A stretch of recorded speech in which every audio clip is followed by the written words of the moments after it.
Hello everyone, welcome back to the channel. Hope you are doing well and fine, and in today's video I'll be showing you how to fix maximum number of attempts to reach TikTok. So without wasting any time, let's just jump right on the video and make sure to watch this video till the end and follow the steps as well. So the first thing that you can do is just simply wait it out. There is specified period of time that you have to wait and you will be able to use your TikTok once again. But if you don't want that, then what you can do is just simply head over to your TikTok app. And once you're inside there, tap on the profile icon on the bottom right corner of the screen.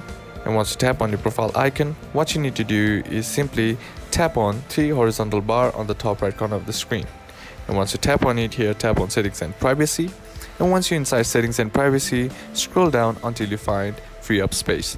Tap on that, and now here, tap on clear on cache, and then tap on clear on downloads. Once you have done this, all you gotta do is try again. If you are still facing the issue, then what you can do is head over to your settings app, and once you're inside settings, scroll down, tap on general, and inside general, tap on iPhone storage, and once you're inside your iPhone storage, tap on TikTok. And once you're inside here, all you gotta do is tap on upload app. What this does is it resets the app by clearing all the bugs and glitches that is present in the app, which might be causing the issues that you are facing. And once the process is complete, tap on delete app. And once that process is complete, all you gotta do is try again and your issue should be fixed. And that's basically how to do it. And that's it for today's video, guys. Hope this video was useful to you. Leave a like if you did. Comment down below what the next video should be on. Consider subbing to the channel. Thank you for watching. Bye bye.